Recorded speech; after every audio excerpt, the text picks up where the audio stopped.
Hi and welcome to the channel. My name is Karin, and in this video I want to share with you the most common signs indicating that a person has unresolved childhood trauma.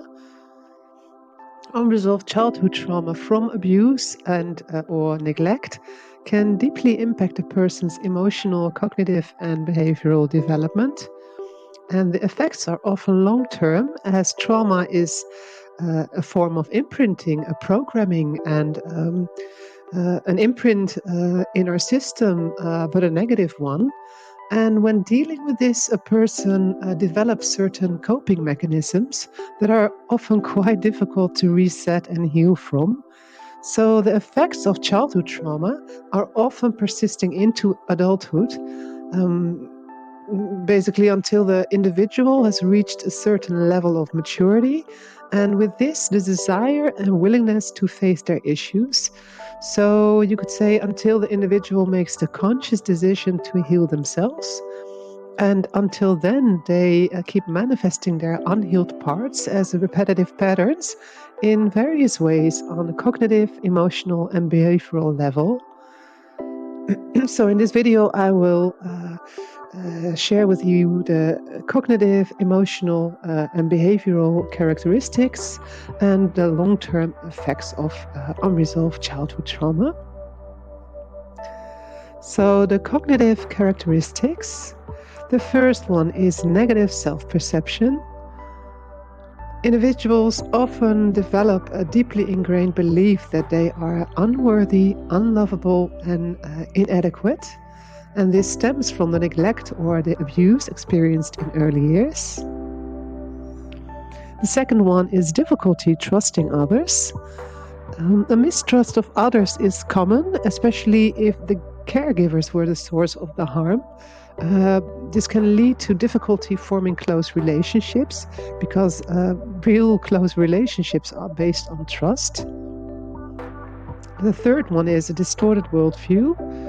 So survivors may see the world from a deeply fear-based perspective, so as an unsafe, unpredictable place, which makes them hyper alert to potential threats. And the fourth one is intrusive memories. So recurrent unwanted memories or flashbacks of traumatic events may disrupt daily life. And this can be triggered by anything, certain sounds or noises, things people say, smells, being in certain places, anything really that resembles details of the traumatic event or the memory of it. And the fifth one is dissociation and memory gaps. Some may have trouble recalling specific periods of their childhood or experience dissociation where they feel disconnected from reality. And this has to do with how our system can protect us in a certain way by blocking our memory from what is too difficult, too painful, too intense, too much to process.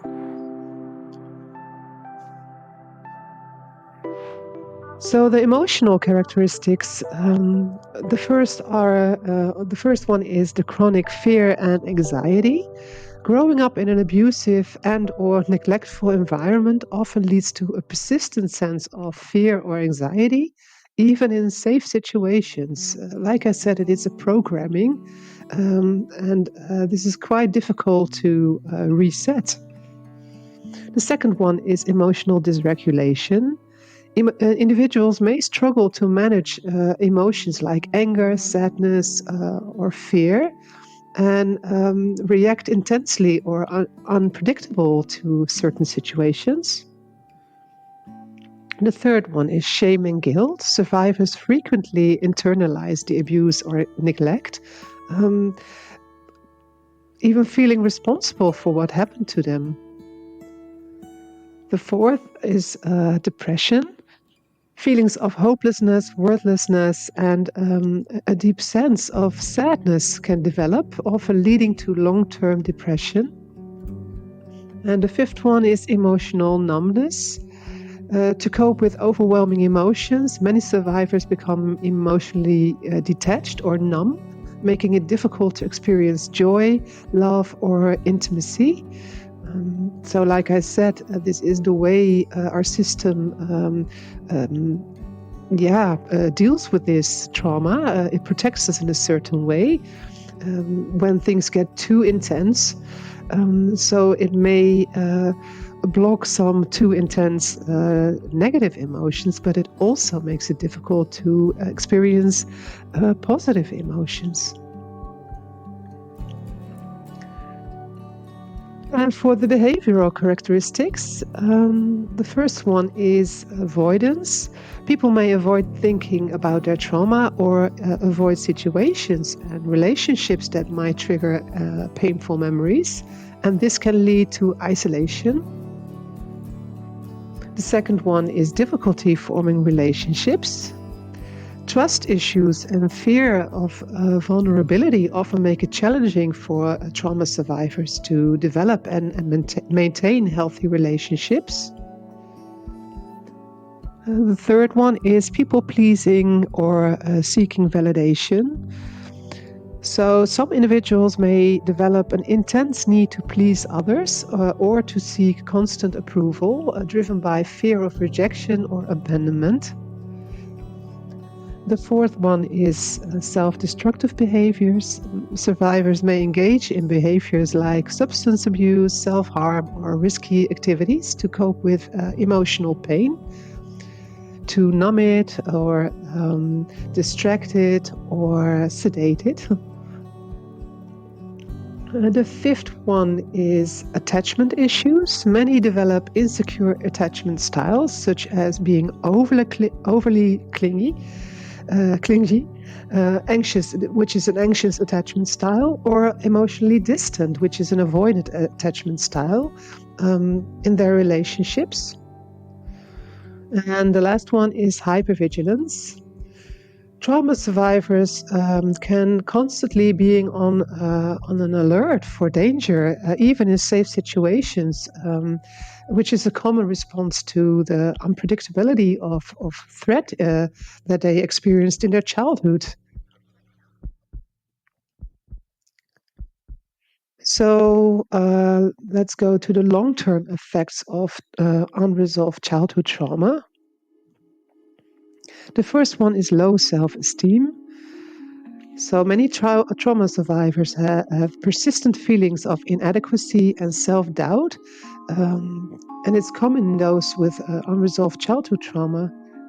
The second one is reenacting trauma. Some individuals may unconsciously seek out relationships or situations that mirror the abuse or neglect, and in this way perpetuating cycles of harm. The third one is difficulty with boundaries. Survivors often struggle to set healthy boundaries. They can become overly compliant or extremely guarded, both fear-based.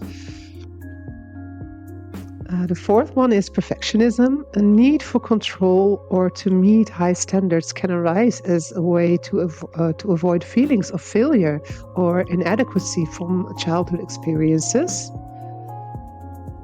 And the fifth one is physical symptoms. Chronic stress from unresolved trauma can lead to physical health issues such as fatigue, headaches, any internal problems and immune system deficiencies, and as recent studies suggest, even to the development of cancer due to chronic inflammation. So these characteristics highlight the profound and far-reaching effects of childhood trauma, and healing often requires professional support, such as trauma-informed therapy, to process and resolve these deeply ingrained wounds.